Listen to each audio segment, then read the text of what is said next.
Thursday, September 17th. It is now 5:07 p.m. And staff, would you call the roll, please?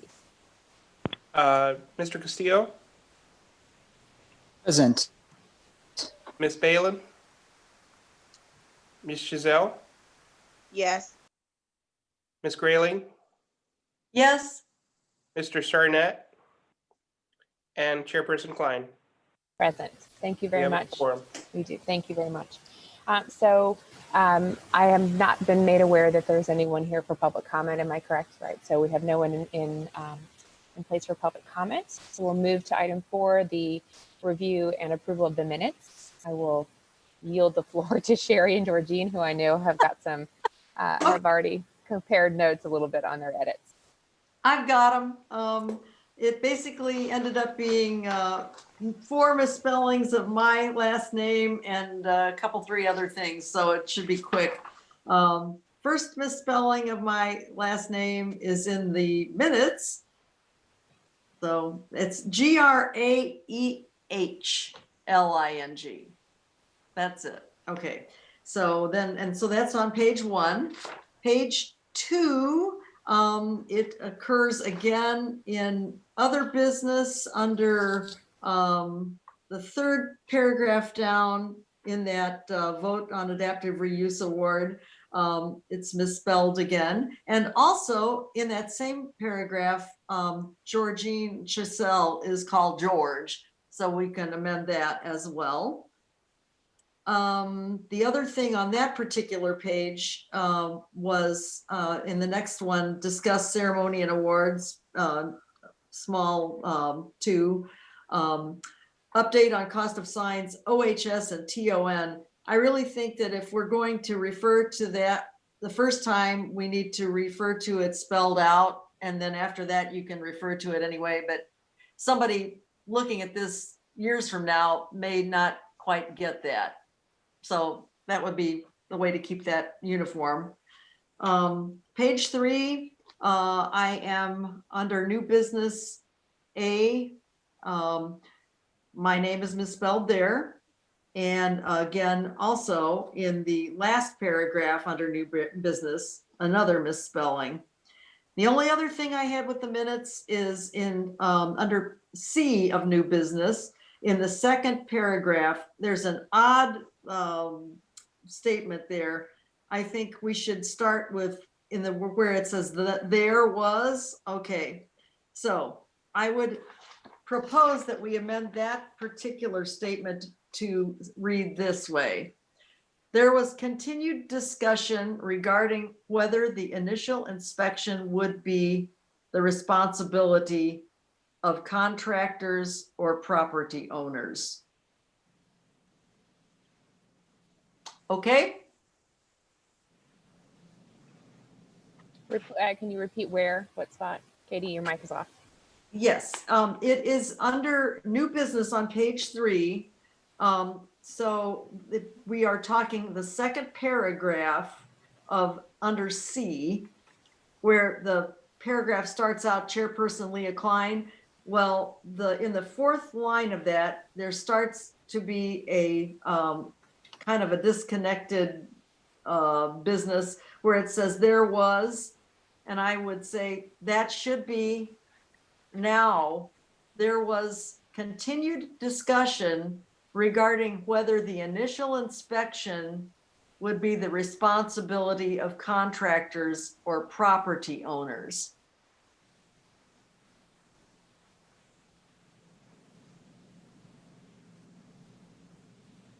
Because when it says, who does the initial inspection fall on?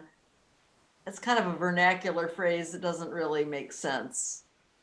Right. In this Thank kind you. of a thing. Thank you. You got that? Yeah. Awesome. Okay, that's it for me. I have a few. Oh, good. Okay. Correct me. Page 2 of the minutes, Yes. under the little double I's. It says Miss Katie Simpson shared information gather. It should be gathered. Yep. And then on to the next sentence is Both organizations indicated they will conduct, is it A-N, And. in-person, an in-person ceremony? Yep. Good And then catch. on page, okay, then on page 3, last paragraph, next to the last sentence, it says, in the middle of this paragraph, I'm sorry, Chairperson Leah Klein signed off based on the city recommendations, but felt it was procedurally sped along and was not aware it would become a parking lot. Then it says, became a parking lot. Yeah. So I guess Repetition, became a yeah. parking lot need to be taken out. Yes, ma'am. That's it. Good job. You guys are, I'm hiring you. Look, Irish, you taught me well. You better not turn in a paper that's got grammars in it.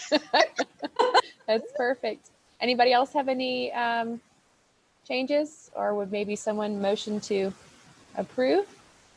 I motion that we approve the minutes as discussed and amended. I will second that motion. Thank you. We need to have a roll call, correct?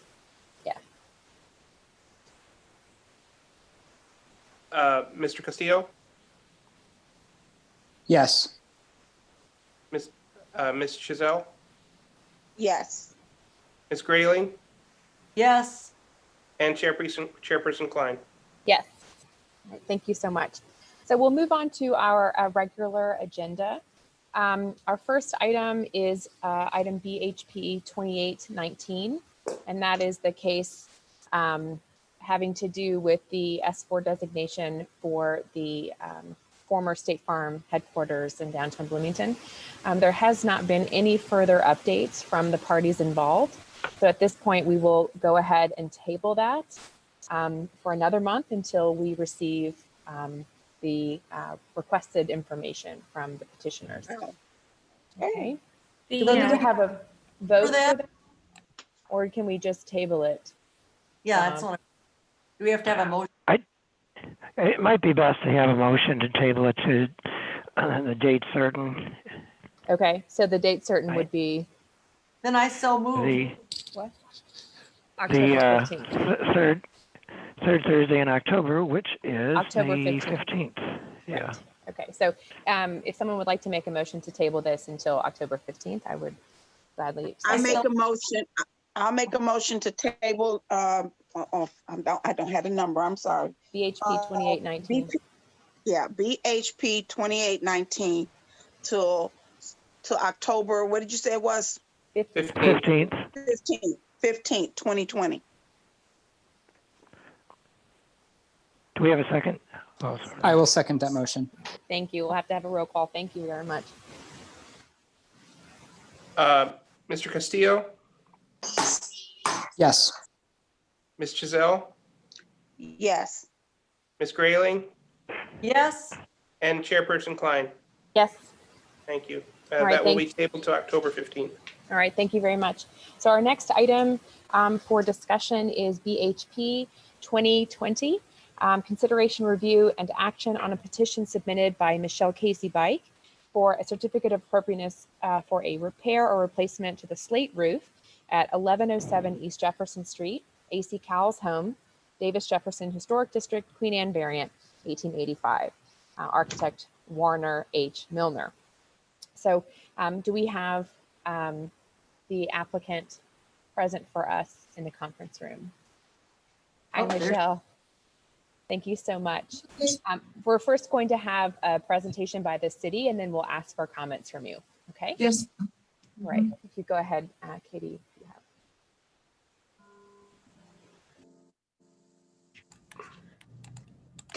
have. Sorry, I don't unmute yourself, Leah. I didn't mean to ask that. 1107 East Jefferson Street is located in the Davis Jefferson Historic District. It has the S4 zoning overlay and is eligible for the FUNC grant and also necessitates a certificate of appropriateness. The home is the home is a Queen Anne variant built around 1885. It has been covered up with with aluminum siding. So a lot of the original architectural features are not visible from the street. However, the home still has its slate roof and chimney and some of the original windows. The applicant is requesting, the roof is in need of repair, and so the applicant is requesting a certificate of appropriateness to replace the roof with a different material. There's a few different, in your packet, you have two different quotes. Each one has a different scope of work.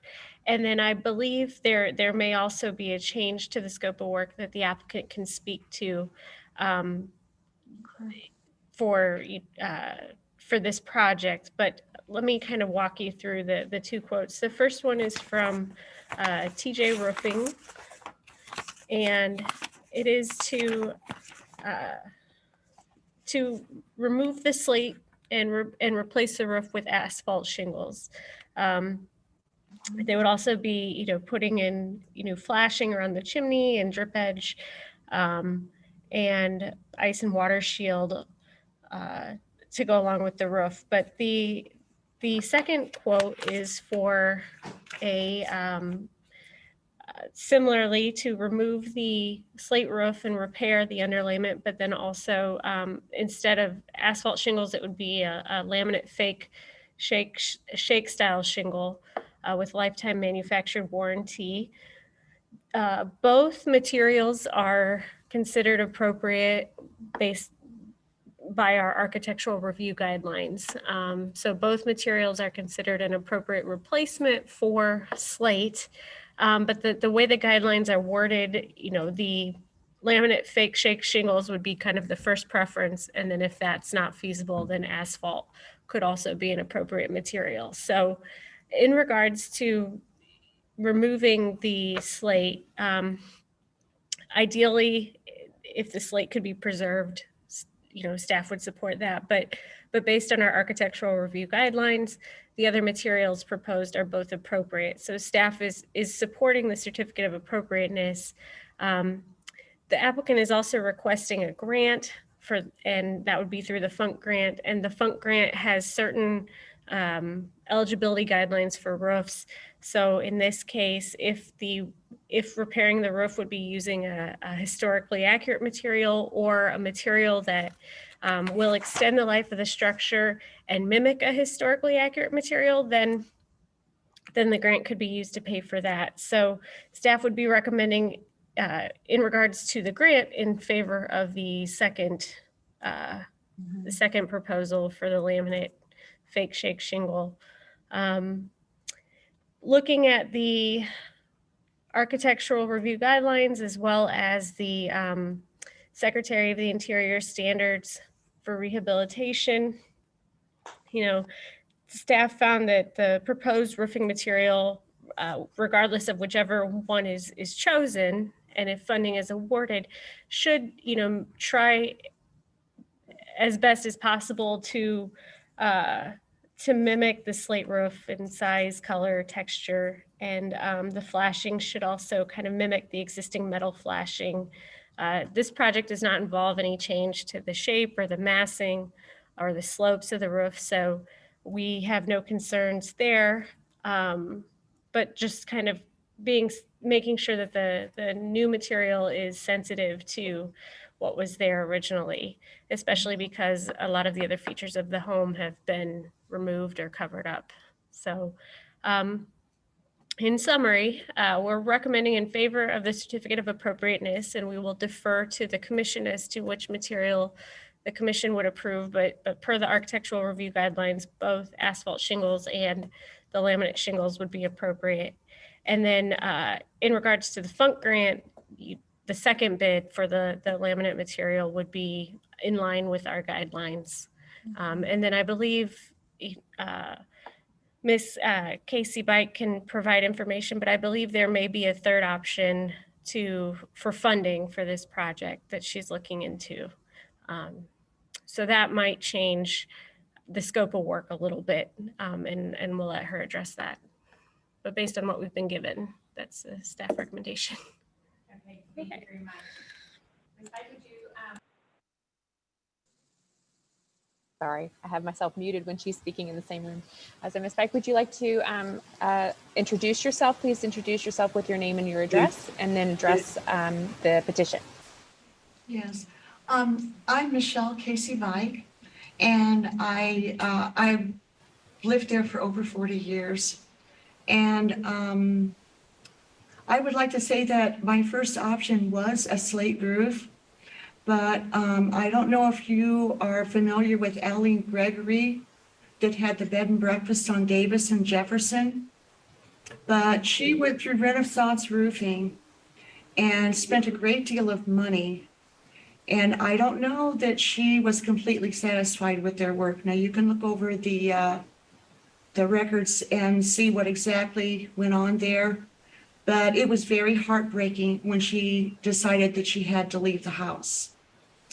So looking at me, I mean, it was heartbreaking to me too, because we both worked at Mitsubishi, and I was very happy to see her as a new neighborhood, a new neighbor when she finally did buy the bed and breakfast, and she did a wonderful job. But so I'm a little bit afraid of the slate, because I know that you can check the records, but during our conversations as friends, I know that they came back several times, and I don't know that I'm going to have the money to continually pay someone to redo something that quite didn't turn out like I understood that what happened to her. And I'm going to be 70 next month, and I'm trying to stay out of debt too much. So I'm trying to deal within my means. So I had a couple options, with both of the roofers, and I was very happy that they were able to get me the bids. I talked to Mr. McCumsey right before and told him that, I was looking over financing and that my meeting was scheduled for today. And he informed me that his schedule is now busy and he won't be able to see me until next spring. So I've had plaster fall down upstairs. I do have some pans in the attic, but looking at the winter coming, I was hoping to get it done this fall. So someone suggested to me that I call Habitat for Humanity. And me being a senior citizen, I know that they do wonderful work in the community. And I was very blessed to talk to Mr. Todd Henniger, who is with the Brush of Kindness coordinator with Habitat for Humanity.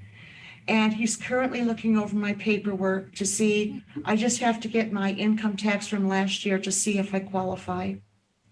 So it was kind of heartbreaking. I don't want to cry here that I wasn't able to work with Mr. McCumsey, but I don't want the wood to be damaged with, snow sitting up there.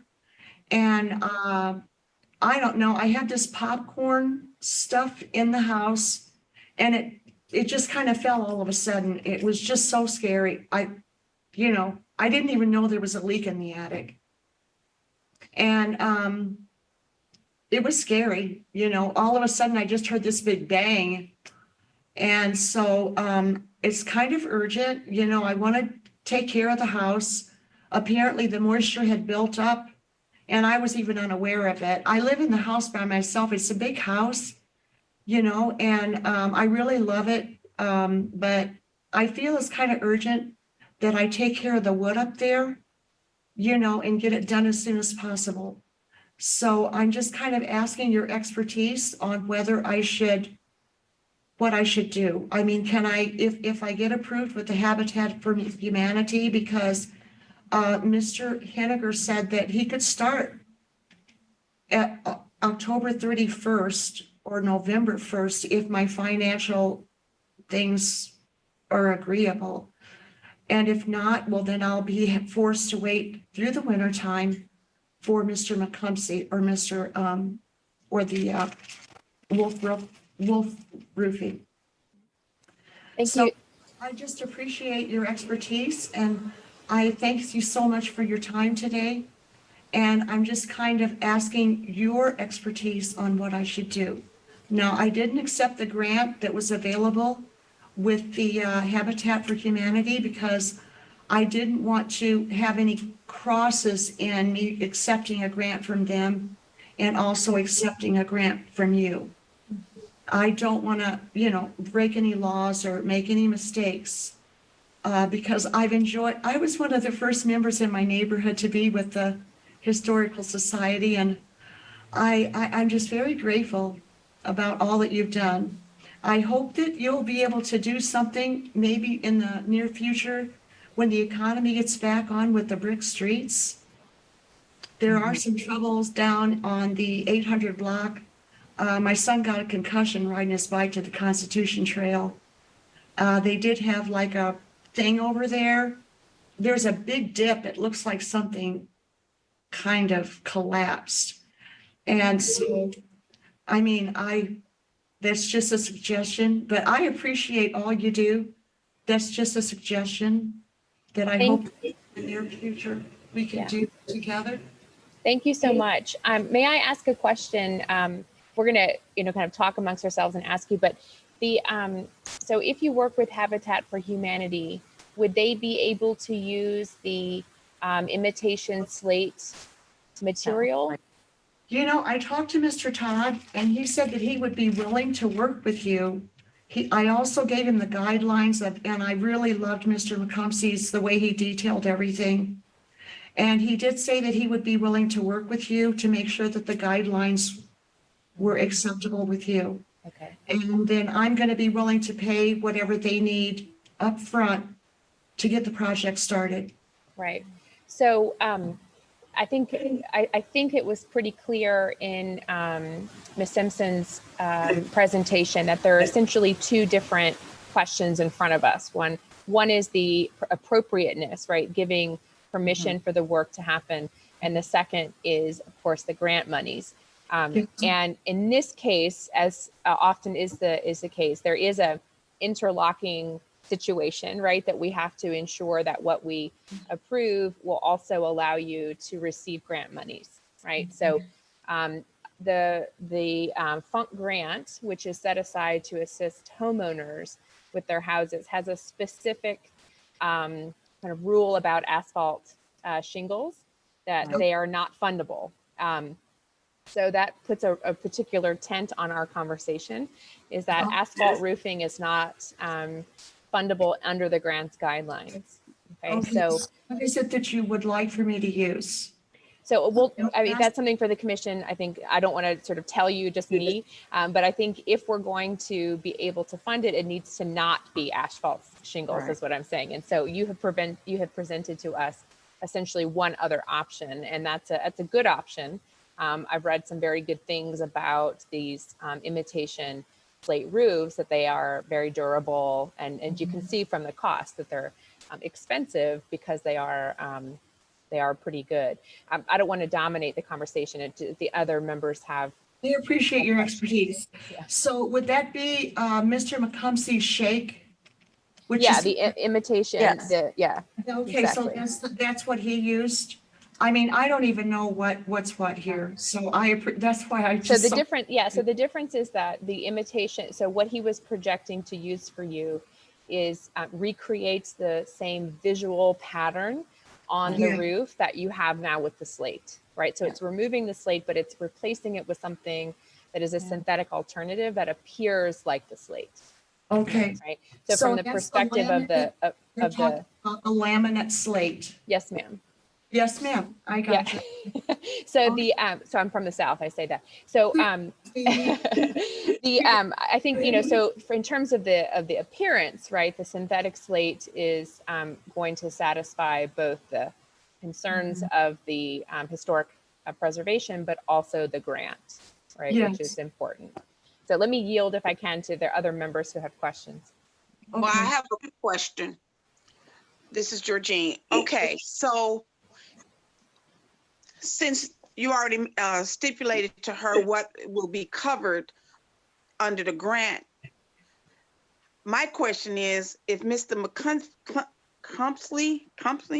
is not available, who's gonna be able to put that particular type of roof on there, materials? Georgine, she said that the Habitat for Humanity, the contractor who works with Right. Habitat for Humanity would be able to do that. Oh, And he he would be said able to use the same material? Yeah. he Oh, said okay. Yeah. able to work with I got his email today. And if I'm approved, now I'm not sure if I'm approved yet. I still have to get my income tax information in to make sure I'm within the limitations of my income in order to qualify for that. Okay. So, but I'm just so grateful that someone brought that up to me because I know what good work they've done. And it never occurred to me to even, call on someone like that. But he seems to be so kind. He's a Christian man, and so am I. And I'm very grateful to God for the work that they do in the community. And I was very happy to hear that he said that he would be willing to work with you. He did send me something today, and he said that he wasn't going to come to the meeting today. It was a little too, he wants to make sure that I'm qualified first. And so that's why I wanted to ask you, should I go ahead with it now? Or maybe let you know at the next meeting whether or not I'm qualified or not? Because, but if I can get it done before fall, I think it would be a better option for the wood, to preserve the wood. In the attic, it's a beautiful woodwork with the walk-up attic up there. But if I have to wait until spring, maybe I should wait to look for the funding then. No, I think probably I can speak for the rest of the commission that we Yes, would be in favor of moving as quickly as possible in Yes, order ma'am. for your own health and Thank you safety in so the much. house. I Do- appreciate do- you so much. Bobby or Sherry, do you have any questions? I have sort of a proposal to make, but I want to give you time. I can make at least a couple of, I want to talk a little bit about this. It sounds like the very best alternative is if indeed she can work with Habitat for Humanity and get the material basically laid that Mr. McCumpsey would have done, but isn't able to. But if she can't get it that way, is it possible to go back to TJ's and say, hey, maybe you could do something with the type of material that was proposed by Mr. McCumpsey? So in other words, I think we have a kind of a step-by-step, we try for the one thing. If we can't do that, we go to the next one who could do it as soon as possible, assuming they could get that material. That's my proposal, is how we work on it. I agree. I agree. Bobby, do you have something to say? Yeah, I mean, I was going to just kind of talk about how, the most important thing is the safety of the entire structure. And so if it sounds like there's damage being done, that to me would be the primary concern. Yeah. It seems like it could be a vicious cycle if something isn't done quickly. So moving quickly would be my priority, I think, as well, just from a personal perspective and having no expertise. May I Right. say Thank you. something? I think we all agree with that. So let me just sort of put this out to the commission as just a general idea. Yes. So essentially we have two options and we can't know at the end of this meeting today what of those two options is possible because we're waiting on Habitat for Humanity. But either Habitat for Humanity will be able to do the work and she will be able to go that route. Or if she doesn't meet the income requirements, then it would be returning to TJ Wolf or another roofing company to try to act quickly to get this new material put on. So if we've made this sort of decision that our very likely our approval will be based on using that synthetic shape material, I wanted to make a sort of proposal, which is to say that that kind of imitation slate roofing is going to cost in the neighborhood of $20,000. And I see also, Spike, you've got an additional invoice here from McLean County Glass and Mirror. So I imagine there was some broken glass at some point related, is that correct? Related to this project? Yes, a window basically blew out. Okay. And we definitely want that fixed before the winter. The plastic was not holding up well for me, so I appreciate that. Yeah. So here's my suggestion to the commission to consider. We have a little bit of flexibility with the FUNC grant. And if you draw your attention to the last page of our packet today, you will see our outstanding funds and our outstanding grants. And so, many of these things were done during the course of our COVID shutdown. And so we didn't discuss them together. So I asked that we have this so you can see what it is that we are, what we, the administratively was given out on our behalf during the time when we were unable to meet with one another. But you'll see at the bottom that in our FUNC grant, we have currently some $42,000, which is more generous an amount than we typically have at this time of year. So I would make the suggestion for us to discuss the possibility that in this limited circumstance, given the sort of danger to the overall structural integrity of the house and the health and safety of the resident, that we consider increasing our grant amount here to $10,000. I was going to have an estate sale. Ma'am, just a second. I know this was I'll let the commissioners discuss it. Just a moment, I apologize to you for that. But this is just a suggestion to me, from me, that we consider the possibility of doubling that. That would be half of the cost of the project.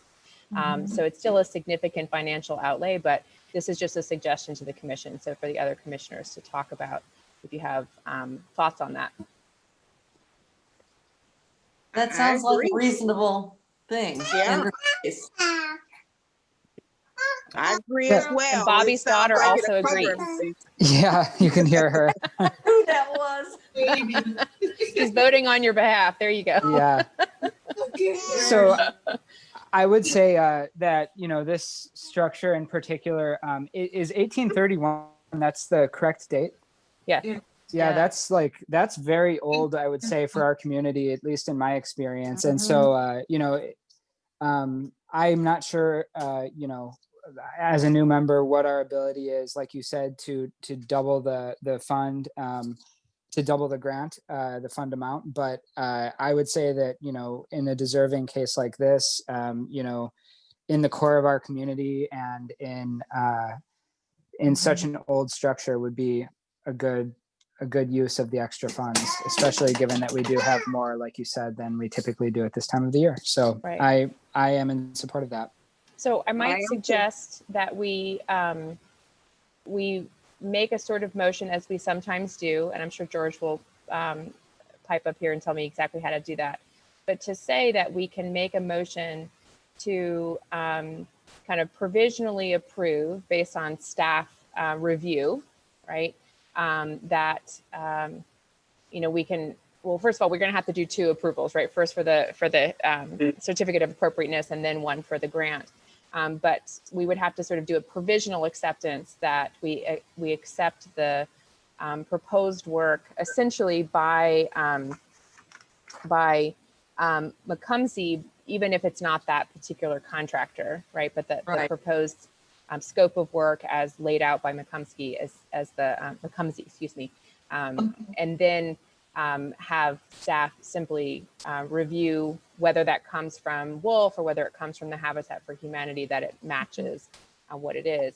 And then for the FUNC grant, do a similar thing that, given those provisions, up to $10,000 matching, right? So if it comes out as 19.5, then it would be half of that, right? So up to 10. Thank you so much. I appreciate it. Does that seem reasonable, George? Is that a way to put it together? Yeah.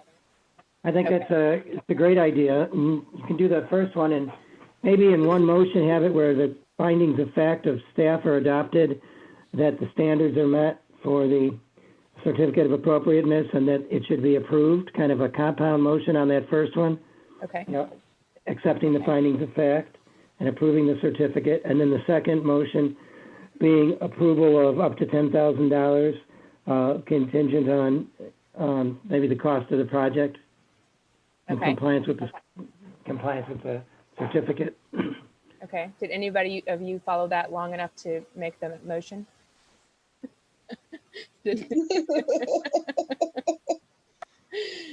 Well, we could just, how Try about it, just a Jerry. motion to adopt the findings of fact set forth in the staff report Okay, relating to the certificate of appropriateness? That sounds like a good idea, and then just say, without naming anyone in particular to do the work, but what we are looking to try to have is what was detailed under the Macomb-C report. okay, so do you Right, want to make that particularly with motion? regard to that material, right? Right, it's With the the, particular regard to material. material. Sorry, is that Yeah, what your motion is, limitation, but- Sherry? That would be my motion, yes.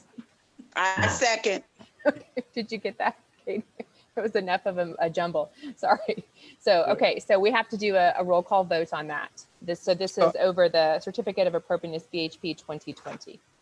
I guess I had a question. That was, Yeah. was that the combined findings of fact and the motion, or that was just findings of fact? Combined. And we'll do a Combined. separate one for the grant. Okay. So this is 2020. Okay, Mr. Castillo, Yes. Ms. Chazelle, Yes. Ms. Grayling, Yes. and Chairperson Klein. Yes.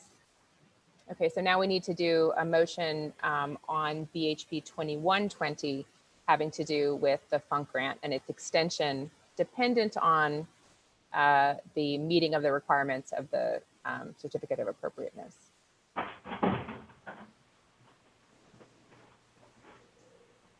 Okay, did we change something in there? No, oh boy. I would do the motion myself, but I'm not allowed. So we need to make a motion then for basically how we are going to fund the case BHP 2020. And Right. at that point, let's see, no, 2120. Correct. And she's requesting the amount of $5,000. I make a motion that the amount be up to $10,000 Match it. as opposed to $5,000. Okay.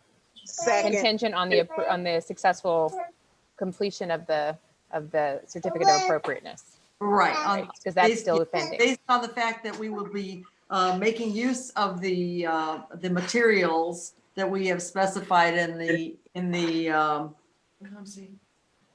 Certificate? certificate of appropriateness. Solid. Anyone want to second that? Second. Good. Thank you so much. Hey, Bob. Okay, Mr. Castillo, Yes. Ms. Chazelle, Yes. Ms. Grayling, Yes. and Chairperson Klein. Yes. Okay. Thank you so much. Thank you so much, Ms. Pike. So just as sort of a clarification, go ahead, Sherry.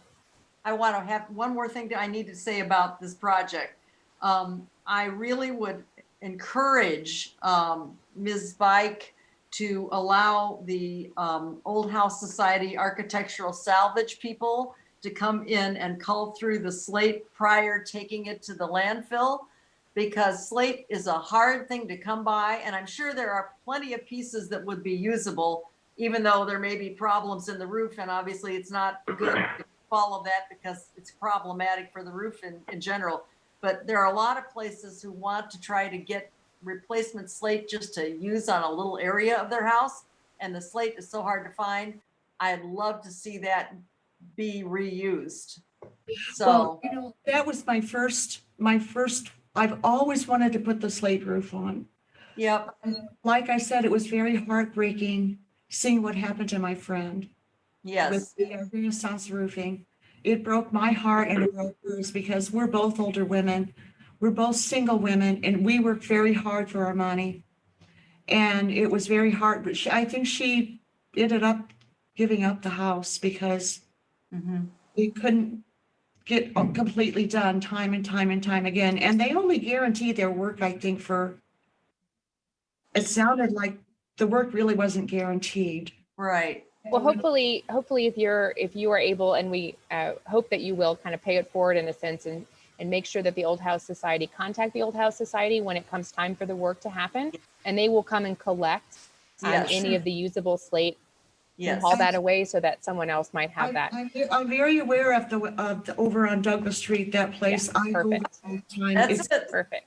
a wonderful, wonderful Yeah. place. So just as a sort of administratively, you will receive contact from the city about how to proceed and stay in touch with them about kind of providing documentation about the work that is decided, again, whether it's with Habitat for Humanity or with another roofing company, Yeah. and about the actual sort of reimbursement. But hopefully this additional money will help get you all warm and dry before the winter. Thank you so much, and I thank you so much. God bless and keep you safe. And I have one other question. Would it be possible to have written minutes of this meeting to send to Mr. Heiniger at the Habitat for Humanity so he gets a clear understanding about what he should Sure. be? I think that these will be preserved on the YouTube channel for the city of Bloomington, so it will be Oh, that's online. Okay. So just go YouTube live. City of Bloomington, find the YouTube channel for the city of Bloomington, but I'm sure the city staff can help link you to it. But the director of Habitat for Humanity may also already know how to find that, but it'll stay up, so this will be available to him in that. So just YouTube live. Just go to the YouTube website and search for City of Bloomington, and you'll YouTube. find their channel, and you'll be Right. able to, because it's City- live now, but it will be recorded and saved in a recorded fashion. City of Bloomington on YouTube. Yes, ma'am. Thank you so much. Of course. Thank you very much. And Wish you the God best. bless you and all the work that you do. Thank you. Thank you. All right. Okay. Hey, kiss that baby for me. All right. Thank you, everybody. Baby. Oh, Lord. So, Hey, our- by the way, Katie, look what I got. Your famous picture. You want me to leave it for you? Oh, thank you. No, that's okay. You know, if you want to leave it, that's fine. Do you want it? Sure. I don't know if you have a copy. I've saved it for you. Thank I you. think that's wonderful. I was gonna frame it. Oh. You want me to frame it and then give it to you? No, Craig, you can give it to Craig and I'll get it Okay. after the meeting. So Well, somebody should frame that for you. You're on the front page. thank you. Awesome. Thank you so much. Thank you so much. All right. So we're gonna go forward in our agenda to item D, which is the discussion, review, and action on the Rust Grant guidelines. You will see in your packet under item D, Katie has provided for us the actual Rust Grant guidelines, and she has a presentation.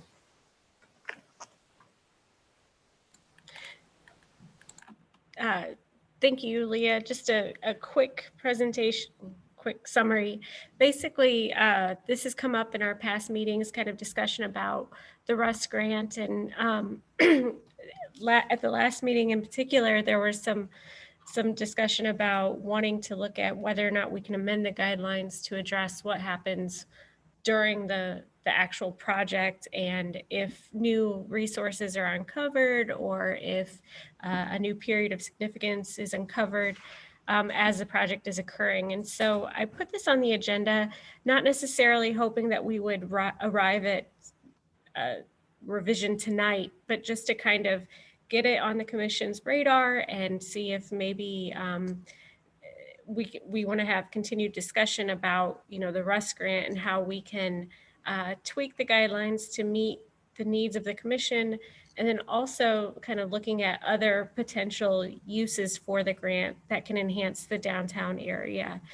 So something that has come up recently, specifically with discussions with council, is the idea of accessibility. And I know that it's been mentioned in the past that accessibility can be a barrier. The cost of updating buildings to be accessible can be a barrier for adaptive reuse of some of these structures.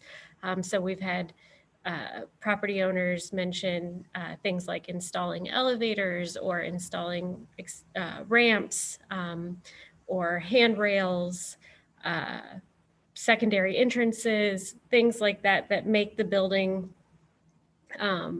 accessible to and compliant with the Americans with Disabilities Act. And so since the downtown is on the National Register, you know, we want to, it's a balancing act, right? We want to be sure that we are preserving the historic integrity of the district and each building, but also allowing these buildings to become accessible and to enhance their usability, as well as enhance the amount of people who can enjoy the historic integrity of the building, right? So, so the Rust grant currently does not address accessibility, and I thought I'd put it on here because I would like to get some feedback from the commission about whether or not you think it would be beneficial to amend that to allow it to be used for those types of improvements. And so in your packet, you've got a copy of the grant the grant guidelines, and you also have a copy of the historic preservation brief on kind of adapting historic buildings and making them accessible, and some of the things to consider. So I can answer any questions you have, but I'll turn it over to the commission for just kind of general feedback about, you know, how you'd like to see the grant kind of be used, and then next steps in terms of amending these guidelines and adopting new guidelines, and then, you know, doing whatever other permissions we have to get in order to set the grant up that way. One last thing that the grant is currently eligible for is filling vaults. We've talked about that, kind of the infrastructure downtown, you know, the vault under the sidewalk, and extending the life of the structure that way by taking away some of these underground chambers that could collapse and destroy the structure. So just something else to consider as we're having this discussion. But go ahead, Leah. So as Katie explained it to me when we talked about this last week is, I mean, I think Georgina and I know, for instance, at the Democratic headquarters downtown, that they struggled with this issue, is that the entrance to the building is not wheelchair accessible, and how to create a wheelchair accessibility. I think it ended up having to be in the back on the alley, which is unfortunate, right? That someone has to go all the way around the block and up back the alley to be able to enter if they're in a wheelchair. But that's a situation that a lot of those historic structures in the downtown, you know, storefronts, in other words, have as a problem. And at some point, they're going to, not only do we want them to become accessible, I think we'd like to have a little bit of control over how that looks when it's done, right? With these historic buildings. And so if we add some provision for, you know, I don't know how commission might want to think about doing it, but add something to allow, you know, enhancements to meet ADA code or something like that. That these are not general things, but these are to meet accessibility codes that exist. I think it might be a really smart thing.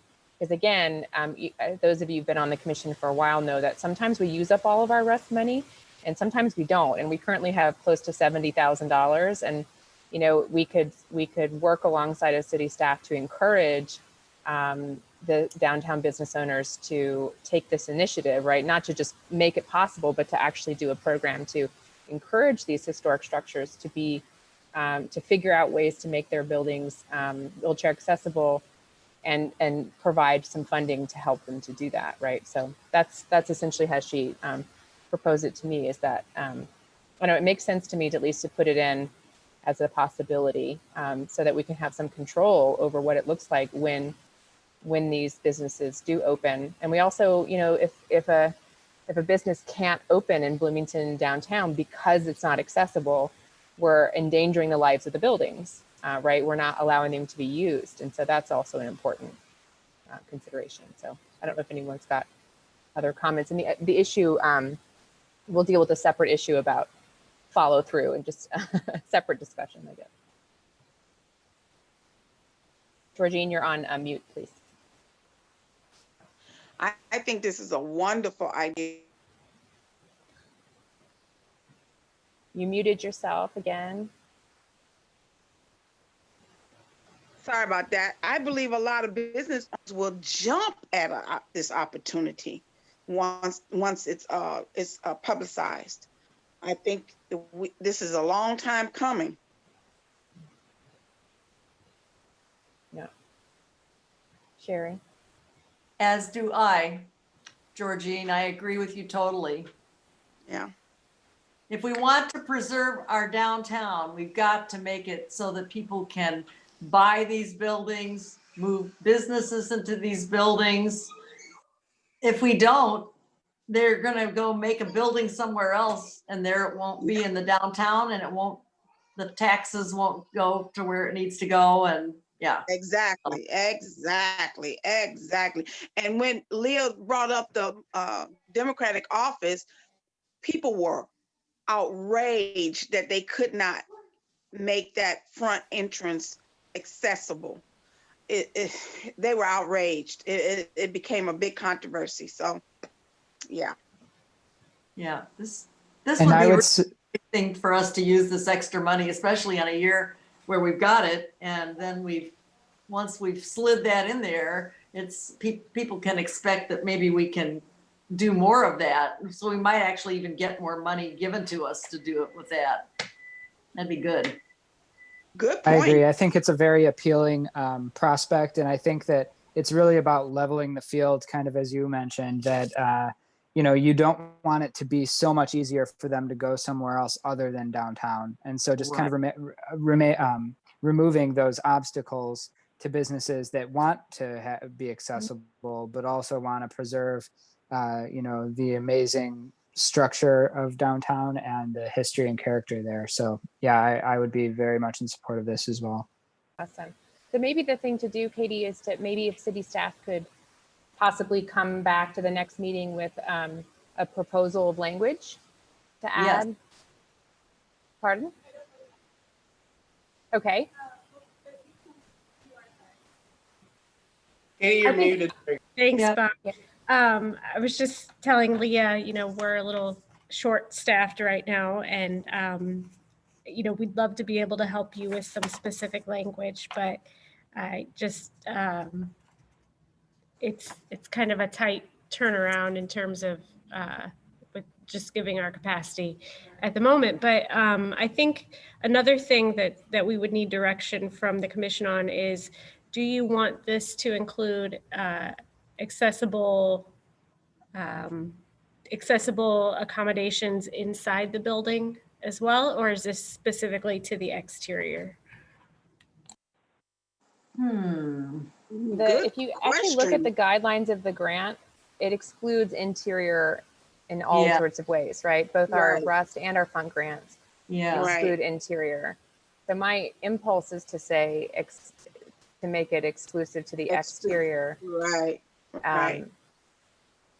Yeah. I think we get more bang for our buck in that way, but it would I think encourage people to take on the project of creating an There you go. accessible space if they had help with the outside to be able to Yeah. continue it on the inside. I don't know. So the city is hiring an assistant planner, correct? We just don't know when that will happen. Okay. Right, we're in the process of filling that position. I think, if it's not on the interior, if it's specifically the exterior, it could be something as simple as just those eligible improvements, that list right there, and fixing that. And if there's, if it could still also continue to be used for architectural design work that might be required as part of these accessible improvements. So maybe thinking about it again, maybe it's not that cumbersome for us to kind of amend that specific section. I think it could just be a sentence. Yeah. Right? That Yeah. says something like costs associated with, you're hearing me twice, I know. Costs Sorry. associated with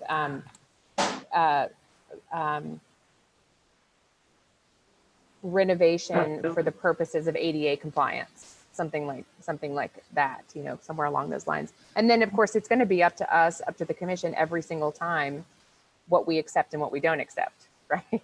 Right. So the detail of that can be determined on a case-by-case basis, but just opening that up, I think. Yes, one last question, just as we're thinking about this, looking for general direction. What about like temporary improvements that aren't permanent to the building, such as temporary ramps that could be brought in or brought out? Is that something that the commission would want to assist paying for, or are we thinking kind of permanent structural? I'm I have a thinking permanent. question. Good. Yeah, I would think permanent as well, because you want it to look appeasing from the outside. You Yeah. don't want them all getting different ramps, Yeah. removable ramps. It wouldn't look consistent. It wouldn't look good. It would look cobbled up, and Yeah.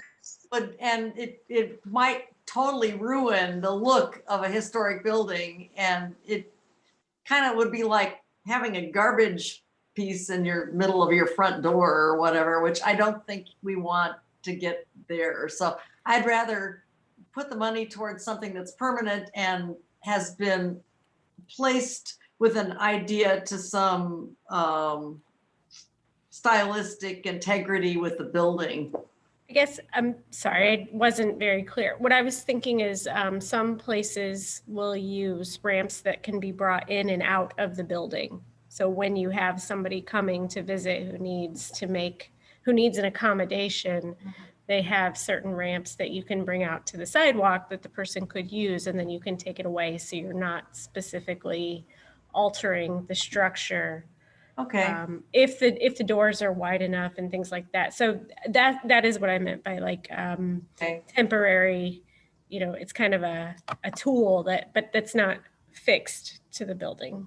Yeah, An those types of- example you might see is outside of Luca Pizza, they have their aluminum ramp attached to the wall. And then when they have a need, they'll just disconnect it from the wall and then lay it out for someone to come on in. So I would just propose, well, first of all, my gut personal opinion is I would not want to encourage things like what Luca uses. I think it would be much more aesthetically pleasing, much more in keeping with the building if we helped to install permanent solutions to the problem. I also know disability advocates are really less a fan of those kinds of things because it draws attention to the person, it makes a big ordeal. And so it's much better to have permanent fixtures that we agree look good and fit the context. But I think we might be able to just write into the grant guidelines, just say, improvements to the exterior related to compliance with ADA guidelines. And that would allow us to make those sorts of decisions, because there may be circumstances where it's not physically possible because of the location of the door, things like that. But I wouldn't want to permanently make this decision for a commission 5 years from now. But I think if we can just be really general with how you write it, that way it won't pin us down to permanent or non-permanent or anything like that. Just, efforts, you could say, it is what is eligible are efforts to bring the building up to into ADA compliance, something like that, so that we can a broad enough brush that, case by case, because we all know historic buildings are unique, each and every one. So each case is going to be unique. Yeah, I agree. Not to be too specific, but just to give us the power to open this up as an additional thing that we can do with the money that we've been given a chance to be, controlling. Yeah, exactly. To have a say. Okay, so the second thing, which is a little bit more complicated, and I don't know, maybe, Katie, this is something to put on the to-do list for the new assistant city planner whenever they join us, is to talk about this issue like we did last meeting, which was, what do we do when we've given, 25 grand to some storefront to renovate, and all of a sudden they discover beautiful glazed bricks or some other kind of architectural feature that was not in any way evident at the time, but to in some way build in a clause that stipulates, that some sort of review is mandated if and when significant architectural features are discovered in the process of renovation, Because this is for the money, right? This is in order to get the money that we can put something on there. But I think probably, Katie, I think we probably need to do a review of how some other places do that to be able to be fair. And I don't think we can probably knock that out. I don't know, maybe other people have opinions, but I don't know how to phrase it. I don't know how to build it in. So it might be good to look at other places and how they manage that to kind of learn from them. I think that would be something that we could talk to the Lakota group and ask them when they've talked and done things for other communities, what they might have in the way of that kind of situation and Verbiage, how to word it and all of it. Yeah. But you all as a group are generally in support of considering that kind of addition to the breast grant. Oh, yeah. Yes. Yes. Yes. You get into a project and sometimes it becomes really apparent that there's stuff that's there that you didn't have any idea. And it might be another 50 years before something like that happens again, but at least we'll be prepared for it next time it does happen. And not to say anything negative against the group, because they did make effort to salvage those bricks and did more than is probably was required of them, which is good. But I think it's a learning opportunity to put it into our code for the money, not for the approvals to do it, but just for the money. Right. Yes, I agree. Okay. So is that okay, Katie? Yeah, so then we will kind of like table, I guess, any action on this right now, and staff will come back with some draft language about accessibility.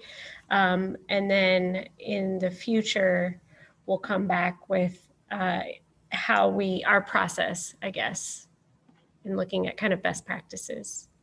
Does that sound good? Yes. Yep. Okay, so moving along our agenda, we have no old business, at least none that I know about. No, but sorry, while you said the Lakota group, and I just, that reminded me, the State of the City report, the draft should be done here by the end of the month. So. Good. All right, wonderful. Will you be able to share that with the commission by email, sort of? Okay, thank you. I have a question regarding old business. I don't know how it went over my head, but it did. In our minutes on the top page of page 3, we talked about the name of the wording to go on the sign for the awards. It said this year's City of Bloomington Heritage Award winner. And it went on my head, but is there a reason why we can't put in the year 2020? So Georgine, you know what we're talking about is creating like the political signs that you see. Yeah.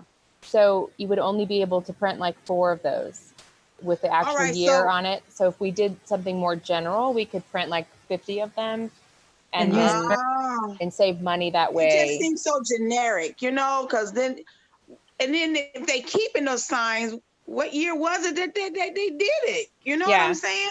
My suggestion would just be to say winner, City of Bloomington Heritage Award winner, just Heritage Award winner. Probably. Yeah, there you go. That would be better then. Think about year. Just say Heritage Award winner. Yeah. All right. Okay. Thank you, Leah. I appreciate it. Sorry. So I was, we were just trying to find a way to be general so that we could print more.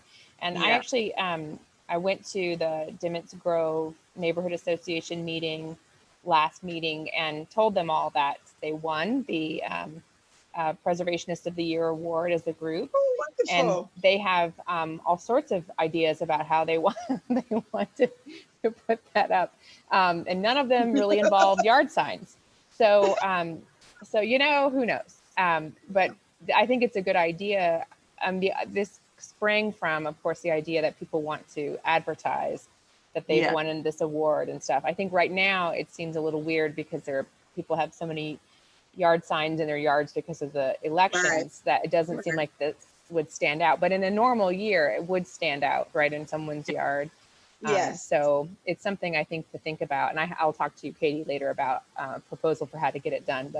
But it doesn't negate the right of the award winners to pay for other more permanent signage, as some of them like to do. So it's just what we would give for free, and then they could opt for something more permanent and shiny. And Gotcha.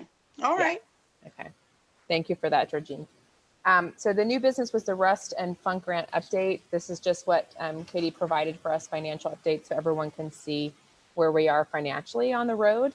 We're doing pretty well, so that's good. I don't know if anybody has any questions for Katie on this. I don't. Okay, so otherwise, if there's nothing else, I might entertain a motion to adjourn. I so move that we adjourn. And I second. Thank you so much. We do not have to have a roll call on adjournment, do we, Bob? George says yes, Okay, then Because- let's do that. because we're in a virtual meeting. Okay, Okay, So, Mr. Castillo, Sorry, yes. Ms. Giselle, Yes. Ms. Grayling, yes. and Ms. Klein. yes. So Thank this you. meeting is adjourned 6:12 p.m. Thank you, everyone. A good rest of your week. Thank you. Thank you too. Bye. Bye-bye. Bye.